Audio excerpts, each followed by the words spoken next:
Qanûna çarçoveyê ya xurtkirina hevgirtina neteweyî û yekparebûna civakê ku ji 12 xalan pêk tê bi 467 tengan di desteya giştî ya meclisê de hat erêkirin û bu qanûn. Qanûn bi îmzaya Serokkomar Tayyip Erdoğan di rojnameya fermî de hat ragihandin.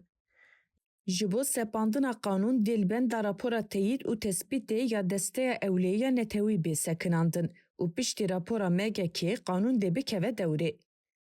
Qanûna çarçoveyî ya ku li gor rapora Komîsyona Meclisê ya ji bo pêvajoyê hatiye amadekirin dê qanûneke demkî be û 6 mehan bê sepandin. Dirêjkirina dema qanûnê jî dê girêdayî Serokkomariyê be.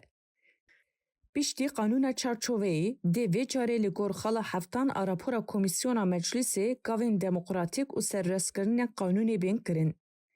Piştî qanûna çarçoveyî di rojnameya fermî de hat ragihandin çav li rêya qanûn bikeve meriyetê. Ji niha û şûn ve ji bo sepandina qanûnê dê çi bibe, çi amadekarî bên kirin, çend deste bên avakirin û qanûn dê çawa were sepandin, ji aliyê raya giştî ve jî tê merak kirin. Qanûna çarçoveyî dê piştî rapora teyîd û tespîtê ya MGK were sepandin.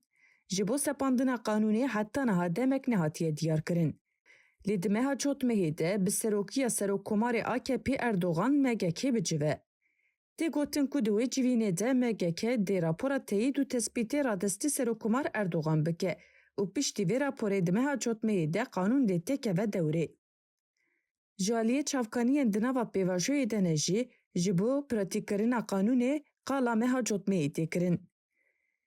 Heta meha cotmehê ji bo sepandina qanûnê dê deste bên avakirin û di meha cotmehê de jî piştî rapora teyîd û tespîtê qanûn dê têkeve dewrê. Ji bo sepandin ango pratīkkirina qanûnê dê sê deste bên avakirin. Ji van du deste beriya niha ji raya giştî re jî hatibûn parvekirin. Ji van desteyan yek desteya şopandinê ye ku di rêveberiya Cîgirê Serokkomar Cevdet Yılmaz de ye.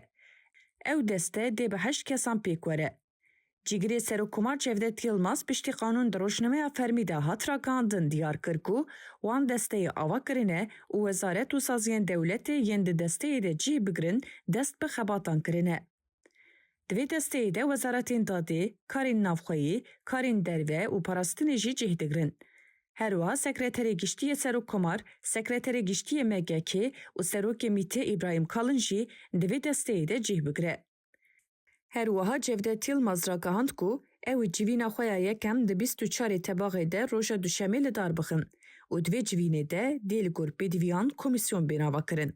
Ji hêla din ve li meclisê jî desteya çavdêriyê dê bi serokiya Serokê Meclisê û beşdariya partiyên siyasî yên di parlamentoyê de ne bê avakirin û dê çavdêriya sepandina qanûnê bikin û karibin pêşniyaran jî bikin.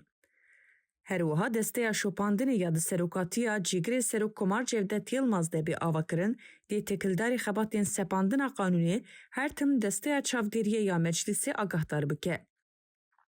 Ew deste dê bi çend kesan bê avakirin hêne diyar e, lê qala hevde endaman tê kirin. Di bin banê vê desteyê de jî tê payîn hêdiyê komîsyon bên avakirin û saziyên civakî, rêxistinên sivîl û herwekî din jî heke deste daxwaz bike dê bikarin di van komîsyonan de cih bigirin.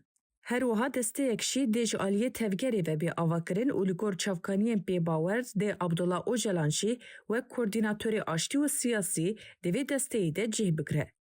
Ew deste jî dê bi desteyên dewletê re bi awayekî koordîneyî bixebite. Her wiha têpayîn ji niha û şûn ve dê şert û mercên Abdullah Öcalan jî bên baş kirin û dê karibe bi rojnameger û akademisyenan re hevdîtinê bike.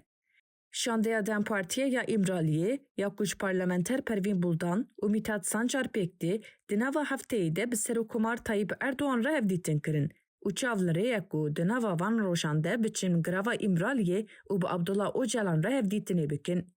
Naveroka van hevdîtinan jî dê têkildarî qanûna çarçoveyî be û dê ji niha û şûn ve çi were kirin û avakirina desteyan be.